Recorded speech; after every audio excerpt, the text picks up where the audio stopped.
माता लक्ष्मी कहती हैं, घर की यह 5 चीजें कभी दूसरों को नहीं देनी चाहिए। आज हम आपको माँ लक्ष्मी की एक प्राचीन कथा सुनाने जा रहे हैं। इस कथा के माध्यम से आपको पता चल जाएगा कि एक स्त्री को अपने घर की कौन सी चीजें दूसरों को नहीं देनी चाहिए। जो भी स्त्री यह चीजें दूसरों को दे देती है, माँ लक्ष्मी उसके घर को छोड़कर चली जाती हैं। इसीलिए दोस्तों, आप सभी लोग इस कथा को पूरा जरूर सुने, क्योंकि आधा अधूरा ज्ञान हमेशा घातक होता है। जो भी भक्त इस कथा को पूरा सुनता है, माँ लक्ष्मी उसकी झोली खुशियों से भर देती हैं। तो चलिए बिना देरी किए आपको वह प्राचीन कथा सुनाते हैं। दोस्तों, पूर्व काल की बात है। मध्य देश में एक अत्यंत शोभायमान नगरी थी। उस नगरी में एक सुकन्या नाम की स्त्री अपने पति और सास ससुर के साथ निवास करती थी। सुकन्या एक पतिव्रता नारी थी जो सत्य धर्म का पालन करने में तत्पर और दक्ष थी। सुकन्या का स्वभाव अत्यंत दयालु था। वह सदैव दूसरों की सहायता किया करती थी। सुकन्या का पति संजय एक वैश्य था। उसकी अनाज की एक दुकान थी। वह बाजार में लोगों की जरूरत की चीजें बेचा करता था। सुकन्या अपने पति से बहुत अधिक प्रेम करती थी।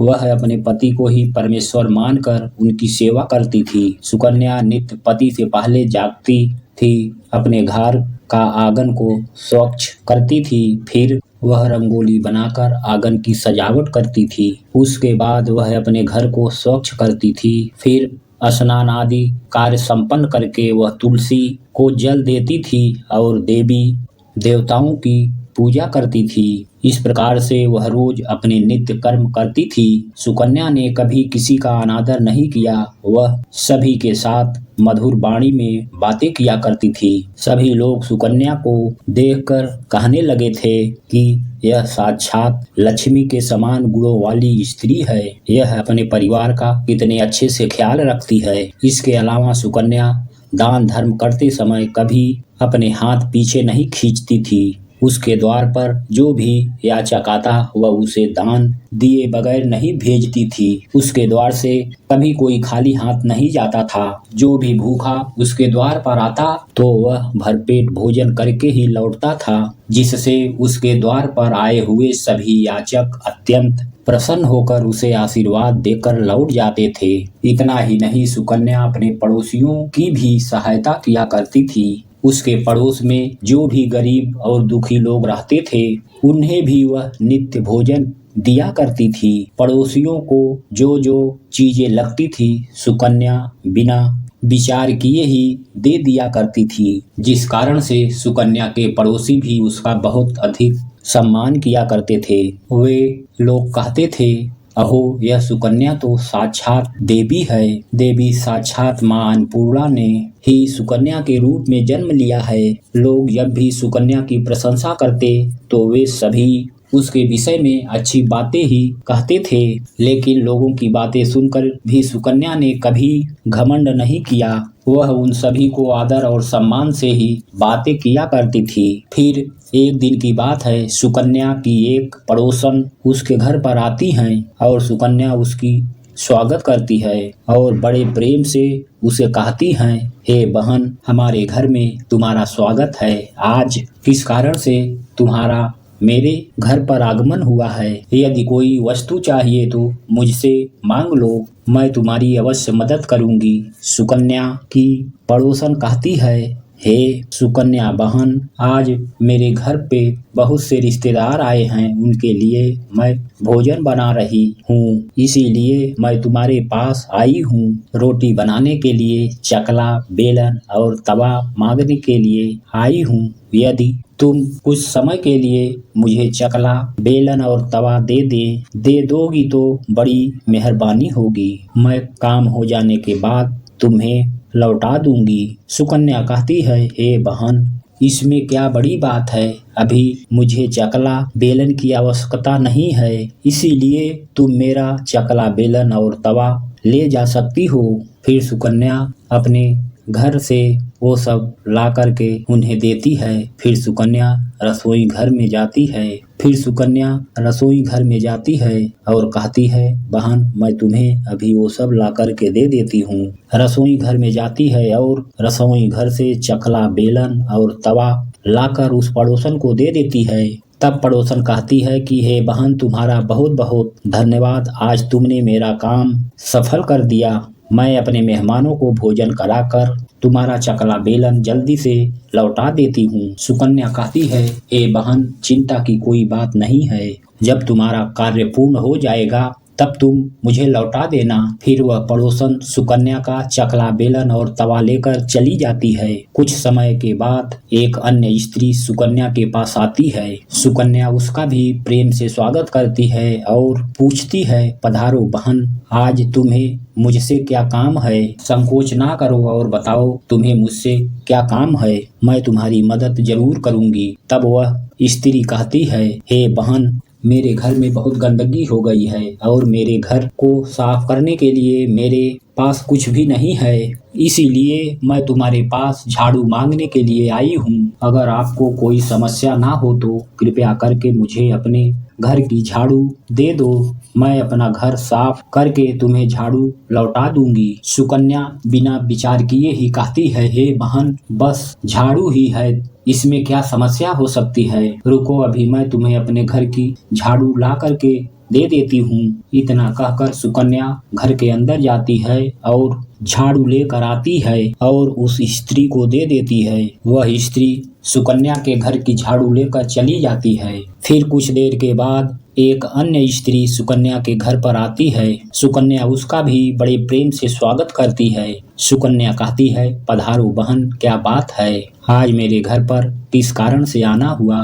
तुम्हें जो कुछ भी चाहिए निसंकोच होकर कहो, मैं तुम्हारी सहायता जरूर करूंगी। तब वह स्त्री कहती है, हे सुकन्या बहन, तुम बड़ी दयालु हो, मैंने तुम्हारे बारे में बहुत कुछ सुना है और तुम सबकी मदद करती रहती हो, इसलिए मैं तुम्हारे पास एक छोटी सी मदद मांगने के लिए आई हूँ। सुकन्या कहती है, हे बहन, संकोच ना करो, तुम्हें जो कुछ भी चाहिए मांग लो, यदि मेरे बस में होगा तो मैं मना नहीं करूंगी, मैं तुम्हारी सहायता अवश्य करूंगी। तब वह स्त्री कहती है, हे सुकन्या बहन, मेरी बेटी को देखने के लिए लड़के वाले आ रहे हैं, इसीलिए मैं चिंता में हूँ। मेरे पास पहनने के लिए एक भी गहना नहीं है, तो मैं अपनी बेटी को क्या दूं?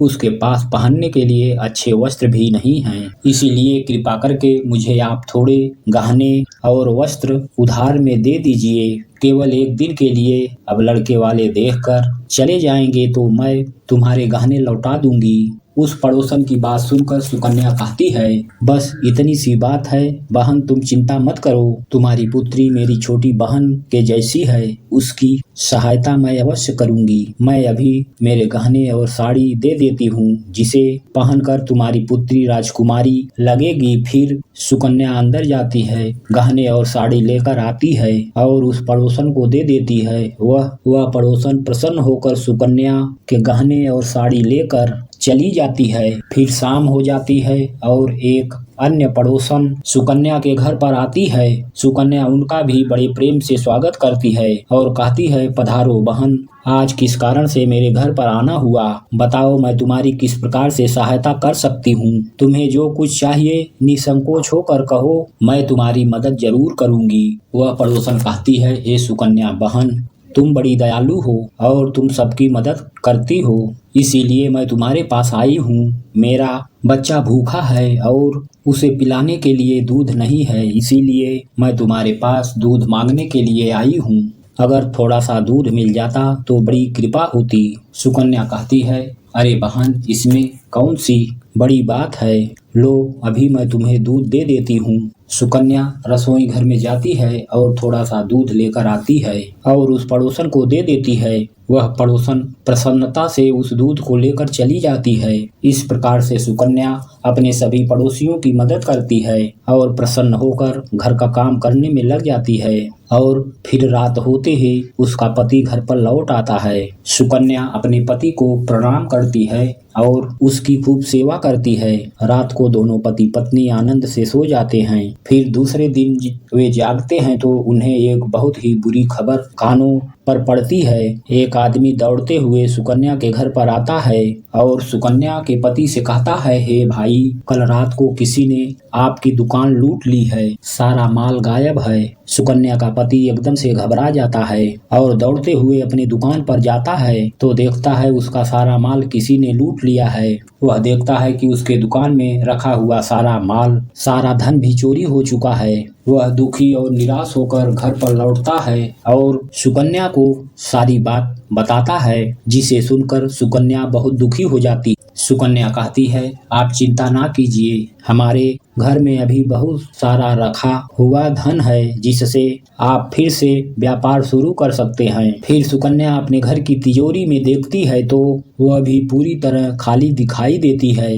उसके अंदर का भी सारा माल अब चोरी हो चुका था। यह देखकर सुकन्या बहुत दुखी हो जाती है। उसे समझ में नहीं आता है कि यह कैसे हुआ। सुकन्या का पति उस पर बहुत क्रोधित हो जाता है और पूछता है, सुकन्या सच सच बताओ, हमारे घर के अंदर रखा हुआ सारा पैसा कहाँ गया? सुकन्या कहती है, हे स्वामी, मैं घर पर ही थी, सारा धन तिजोरी में ही था, किसने इसे चुरा लिया पता नहीं। सुकन्या कहती है, कृपया आप शांत हो जाइए, हम कोई ना कोई उपाय जरूर ढूंढ लेंगे। सुकन्या का पति कहता है, यह जो तुम दूसरे लोगों को घर पर बुलाकर खिलाती हो, अनजान लोगों को घर में बुलाती हो, उन्हीं का फल है यह। उसी में से किसी ने हमारे घर का सारा पैसा चुरा लिया है। क्रोध में आकर सुकन्या का पति उसे भला बुरा कहता है। सुकन्या की सास भी उसे बहुत कोसती है और कहती है, तुम इन पड़ोसियों को घर की चीजें देती रहती हो, बिना सोचे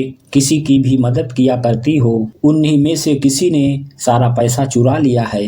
घर के सभी लोग सुकन्या को भला बुरा कहने लगते हैं। फिर सुकन्या अपने पति को दिलासा देते हुए कहती है, हे नाथ, मैंने मेरे कुछ गहने हमारी पड़ोसन को दिया है, मैं उसके पास से गहने लेकर वापस आती हूँ। फिर सुकन्या उस गरीब पड़ोसन के घर पर जाती है तो देखती है उसके घर पर कोई नहीं होता है। वह स्त्री भी घर छोड़कर सुकन्या के गहने लेकर भाग चुकी थी। सुकन्या निराश होकर घर पर लौटती है और अपने पति को सारी बात बता देती है। सुकन्या की बात सुनकर उसका पति आग बबूला हो जाता है और सुकन्या को भला बुरा कहने लगता है। सुकन्या का पति कहता है, हे सुकन्या, तुम बड़ी मूर्ख हो, तुम्हारे ही कारण हमारा सारा धन वैभव चला गया है। तुम्हारे दान देने की आदत के कारण ही हमारे ऊपर यह मुसीबत आन पड़ी है। अब तुम इस घर में नहीं रह सकती, तू अभी इसी क्षण इस घर को छोड़कर कहीं चली जा।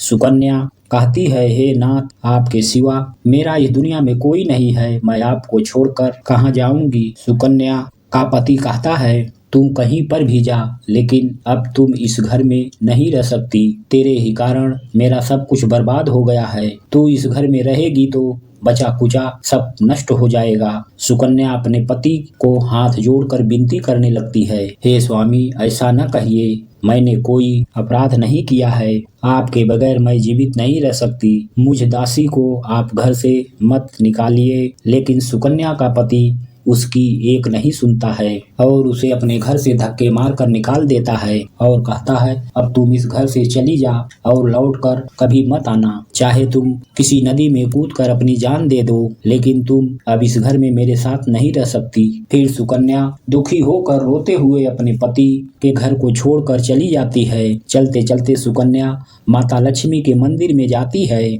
और माँ लक्ष्मी से प्रार्थना करते हुए कहती है, हे माँ, मैंने ऐसा कौन सा पाप किया है जो मेरी ऐसी दशा हुई है। हे माँ लक्ष्मी, मैं तो नित्य आपकी पूजा करती थी, फिर भी आपने मेरा घर क्यों छोड़ा? कृपया मुझे बताओ माँ, मैंने ऐसा कौन सा अपराध किया था जो आप मुझसे रूठ गई हो। फिर सुकन्या वहीं पर बैठकर सोचने लगती है, यदि मेरे पति मेरा स्वीकार नहीं करेंगे तो मैं जीवित रहकर क्या करूंगी। यदि मेरे ही कारण मेरे पति की दुर्दशा हुई है तो मुझे जीवित रहने का कोई अधिकार नहीं है। इतना सोचकर सुकन्या अपने प्राण देने के लिए नदी की तरफ जाने लगती है। नदी के पास जाकर सुकन्या माता लक्ष्मी से प्रार्थना करती है, हे माँ लक्ष्मी, अब मैं अपने प्राण देने जा रही हूँ। यदि मेरे द्वारा तुम्हारी पूजा में कोई कमी रह गई हो तो मुझे माफ करो, मैं अपने पति के बगैर जीवित नहीं रह सकती। इसीलिए अब मैं इस नदी में कूदकर अपने प्राण दे दूंगी। इतना कहकर सुकन्या नदी में कूदने ही वाली होती है कि साक्षात माँ लक्ष्मी उस स्थान पर प्रकट हो जाती हैं। माँ लक्ष्मी सुकन्या से कहती हैं, रुक जाओ सुकन्या, रुक जाओ पुत्री, तुम यह क्या कर रही हो। सुकन्या आंखें खोलकर देखती है कि साक्षात माँ लक्ष्मी उसके सामने खड़ी हैं। माँ लक्ष्मी के दर्शन करके सुकन्या बहुत प्रसन्न हो जाती है और माँ को बारंबार नमस्कार करते हुए कहती है, हे माँ लक्ष्मी, मुझे क्षमा करो, मैं बहुत बड़ा पाप करने जा रही थी। देवी लक्ष्मी कहती हैं, हे सुकन्या, मनुष्य को स्वयं अपने प्राण नहीं लेने चाहिए, यह महापाप है। ईश्वर ने जो शरीर प्रदान किया है उसे ऐसे नष्ट नहीं करना चाहिए। सुकन्या कहती है, हे माँ, मैं विवश हूँ, मेरे पति ने मेरा त्याग कर दिया है। एक स्त्री को अपने पति को छोड़कर नहीं रहना चाहिए। मैं अपने पति को छोड़कर जीवित नहीं रह सकती, इसी कारण से मैं अपने प्राण देने जा रही हूँ। देवी लक्ष्मी कहती हैं, हे सुकन्या, मैं सब कुछ जानती हूँ और यह भी जानती हूँ कि तुम्हारे पति ने तुम्हारा त्याग क्यों किया है। यह सब तुम्हारी ही भूल के कारण हुआ है। तुमने अनजाने में कुछ ऐसी चीजों का दान किया था जिसके कारण से मुझे तुम्हारा घर छोड़कर जाना पड़ा। जो भी स्त्री अपने घर की इन चीजों को दूसरों को दे देती है उसके घर में मेरा वास नहीं होता है। मैं उन वस्तुओं के साथ ही उसका घर छोड़कर चली जाती हूँ। तब सुकन्या कहती है, हे माँ, ऐसी वह कौन सी वस्तुएं हैं, कृपया आप मुझे बताइए। मैंने कौन सी वस्तु का दान किया था जिस कारण से आपने मेरे घर का त्याग किया है। देवी लक्ष्मी कहती हैं, हे पुत्री, अब तुम ध्यान से सुनो, मैं तुम्हें उन चीजों के बारे में बताती हूँ जो किसी भी स्त्री को दूसरों को नहीं देनी चाहिए। इन चीजों का दान करने पर उस घर को छोड़कर चली जाती हूँ। इन चीजों का दान करने पर मैं उस घर को छोड़कर चली जाती हूँ। हे सुकन्या, सबसे पहली वस्तु है चकला, बेलन और तवा। किसी भी स्त्री को अपने घर का चकला, बेलन और तवा किसी को भी नहीं देनी चाहिए। रसोई घर में इन वस्तुओं का महत्व सबसे अधिक होता है। इन वस्तुओं की पवित्रता सदैव ही बनी रहनी चाहिए। इन्हीं वस्तुओं से भगवान विष्णु को प्रसाद बनाया जाता है और तवे पर बनी पहली रोटी भी गाय को खिलाई जाती है। इसलिए इन वस्तुओं को हमेशा स्वच्छ और शुद्ध रखना चाहिए। दूसरों को देने पर यह अपवित्र हो सकती है और फिर इसका उपयोग करना अशुभ फल प्रदान करता है। इसीलिए सुकन्या, तुमने अपने रसोई घर के चकला, बेलन और तवा अपनी पड़ोसन को देकर पहली सबसे बड़ी भूल की है। आगे माँ लक्ष्मी कहती हैं, हे सुकन्या, अब तुम दूसरी वस्तु के विषय में भी सुनो। तुमने अपनी पड़ोसन को अपने घर में रखी हुई झाड़ू को ही दे दी, जिस वस्तु में मेरा सदैव वास होता है, जो वस्तु मुझे सबसे अधिक प्रिय है, तुमने उसे ही दूसरे को दे दिया, तो फिर मैं तुम्हारे घर में कैसे ठहरती थी। हे सुकन्या, जो स्त्री अपने घर की झाड़ू दूसरों को दे देती है, मैं उसके घर को त्याग देती हूँ। झाड़ू से घर की स्वच्छता की जाती है और जहाँ पर स्वच्छता होती है उन्हीं स्थान पर मेरा वास होता है। ध्यान में रखना सुकन्या, घर में झाड़ू को हमेशा छिपा कर ही रखना चाहिए। झाड़ू पर बाहरी व्यक्ति की नजर भी नहीं पड़नी चाहिए। झाड़ू एक अत्यंत पवित्र वस्तु है, इसे पैर से भी नहीं छूना चाहिए और इससे कभी विष्ठा आदि प्रकार की गंदगी भी साफ नहीं करनी चाहिए। माँ लक्ष्मी कहती हैं, हे सुकन्या, अब तुम तीसरी वस्तु के विषय में सुनो, जो एक स्त्री को कभी दूसरों को नहीं देनी चाहिए। वह वस्तु है आभूषण। एक स्त्री को अपने आभूषण कभी अन्य महिला को नहीं देनी चाहिए। मैं सदैव ही आभूषणों में वास करती हूँ। स्त्री के सोलह श्रृंगार में गहनों का बहुत अधिक महत्व होता है। एक विवाहित स्त्री को अपने आभूषण कभी भी किसी को नहीं देनी चाहिए। जो स्त्री अपने आभूषण अन्य स्त्रियों को देती है उसके जीवन में दुर्भाग्य आता है। हे सुकन्या, अब मैं तुम्हें चौथी वस्तु के विषय में तुम्हें बताती हूँ। किसी भी मनुष्य को शाम हो जाने के बाद कभी सफेद रंग की वस्तुओं का दान नहीं करना चाहिए, किंतु तुमने शाम के समय दूध का दान किया था। शाम को दूध का दान करने से जीवन में दुर्भाग्य आता है। शाम को सफेद रंग की चीजें दान करने से मनुष्य के जीवन में अशुभ काल आता है।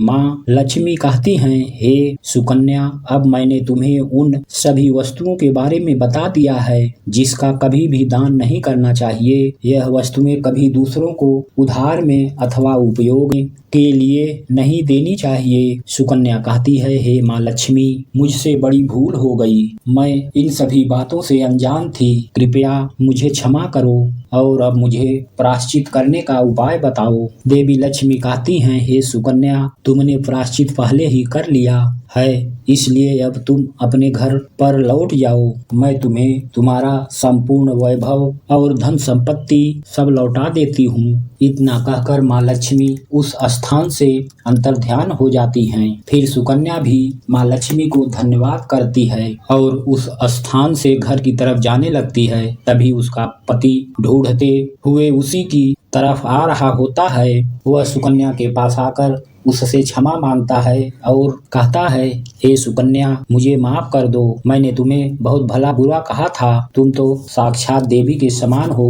माँ लक्ष्मी की कृपा से हमें अपना सारा धन वैभव वापिस मिल गया है। जिन लोगों ने हमारा धन लूटा था उन सभी ने हमारा धन हमें लौटा दिया और तुम्हारा नाम लेते हुए क्षमा मांगी। यह सुनकर सुकन्या बहुत प्रसन्न होती है और अपने पति के साथ घर पर लौट जाती है। माँ लक्ष्मी की कृपा से सुकन्या के घर में फिर से सुख समृद्धि आती है और उसके बाद से सुकन्या ने अपने घर की यह 4 चीजें कभी भी दूसरों को नहीं दी। तो दोस्तों, उम्मीद है यह आप सभी लोगों को यह कथा पसंद आई होगी। तो आज के लिए बस इतना ही। मिलते हैं अगले वीडियो में। आप सभी लोग हमारे चैनल को लाइक और सब्सक्राइब जरूर कर लें। आप सभी लोगों का सपोर्ट ही हमारे मनोबल को बढ़ाता है। धन्यवाद। जय हिंद। वंदे मातरम।